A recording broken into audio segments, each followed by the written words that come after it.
Happy Sunday. Welcome to another time with the Father. Thank you for joining me as we're outdoors. Yes, there's probably some noises that you're hearing in the background, but I'm so excited that it's finally fall in South Alabama. And so today I want to share with you some excerpts actually from the third book that I have been working on that we hope to release early next year. And so I want to not only share with you some of those things, but also I want to show you the cover. So the cover's going to pop up. I want you to look at it. Tell me what you think. Leave me some comments. What do you see when you look at the cover? You see the title? It's called RACE, R-A-C-E. It's an acronym. And there are four words that are like a subtitle, and they are rescue, redeem, restore, and reset. And the race is to all four of those. Well, they define much of what the character goes through, and then also what she sees others go through as well. So, as I said, over the next few weeks, we're going to share some of the excerpts from the book, and I'm inviting you to leave me some comments. Well, today's title on Time with the Father is Fight, Flight, or Freeze. Lately, I have been not only speaking with others about that, but also I listened to a Dr. Henry Cloud short excerpt about that. I'll put that link also in the description below. It's very good. And I say that because personally, I'm a freezer, like I freeze, right? Fear causes me to do just that. And so when I say, what are you, fight, flight, or freeze? What I'm asking is, how do you react when fear presents itself? So, the main character of the book, her name is Maverick, and she starts off as a fighter. She is fight, but she ends up in a freeze as a freezer. Maverick, well, that's not her real name, but that was the name that was given to her because she's very much like a wild horse, wanting her own way, doing it her way until she couldn't find her way.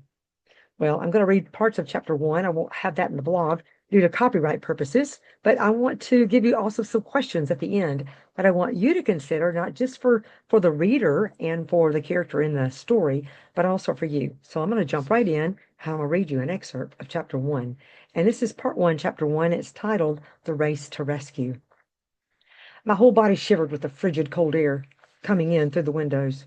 Not just one window, but as I looked around, every window in the building was open. The temperatures dropped to just above freezing as the rain continued to fall. How long had we been sitting, waiting to see the responses from the immigration officer? It was time to renew my visa, a very simple process that I was familiar with. But instead of giving me a stamp and just sending me to the pay window, well, they took my passport to the back room. Suddenly, an immigration officer pushed open the door, and while waving my passport in his hand, he yelled at me in his language with strong accusations of violations. I caught some of his words, and I held my fear and denied the charges. Well, this action caused more anger as he barreled out from behind the window and motioned for me to follow him upstairs. We were going to go see the big man. Well, from 8 that morning until 4 that afternoon, they moved me from room to room. I recognized this method of intimidation to provoke me to confess, but instead I was focused on how cold it was and the fact that I could hardly breathe due to flu symptoms. I prayed, asking God what was really going on. Who's behind all this? What were their intentions?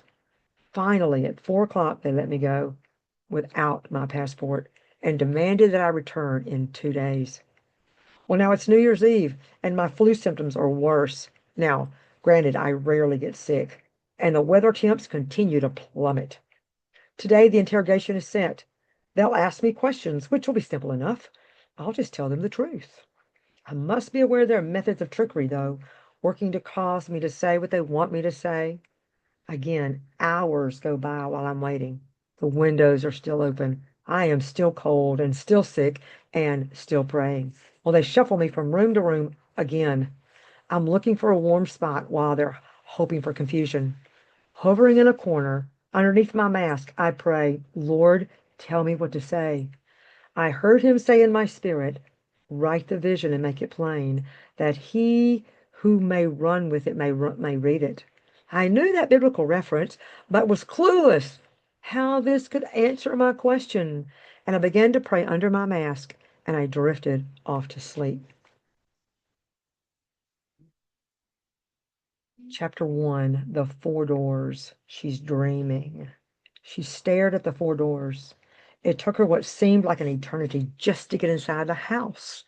Not sure what she expected once she got inside, yet her curiosity drove her to risk the trust of those she loved. Although vacant, the house held a strange beauty. Her desire to see what was inside caused her to overlook what could have been the most important thing that she saw. It seemed the front door opened on its own. Well, it was just before dusk, and the evening sun shone through a window at the end of a very long hallway. Within the house was just enough light for her to see what lined that long hallway. Two on each side, each with unique designs. Four doors existed there. If doors could live, she swore as she walked past them she could hear them breathing. She sensed the doors had something behind them just for her. Her mother's voice echoed, "Dear, whatever you do, don't go near the house." Walking back towards the front door, the doors lost their beauty as she passed them, except for the last one. She stopped as she looked, as she expected the beauty on it to fade as well. Instead, the door reminded her of things gone by. She searched for words to describe how she felt as she looked at the hues of green and gold. Well, the door seemed to sing a song to her, one of church bells and angelic voices. She reached for the doorknob and turned to open it, and the song turned to a dirge. Well, friend, I want to end with that today, but I want to ask you three questions. Now, listen closely. Number one, it's called the race to rescue. What caused her to need rescuing? Did she need rescuing? And if so, what does she need rescuing from? That's part one, question one, three parts. Number two, what did God show her in the midst of it? We wonder now, don't we? What did she need to see? Was there more than one way to do a thing, or was there only one way? That's question two, three parts. And then number three, do we know who and how she was rescued? Who's in control of her life anyway, that include her actions and her thoughts? Well, as I said, not just for the character Maverick in the story, but also for you. I hope you'll stay with me over the next few weeks as we explore her journey. We'll meet others along the path. We'll find out what obstacles she faces and if she overcomes them. And now remember, until next time, that the heart of the matter is the matter of the heart. And please, whatever you do this next week, spend some time with the Father.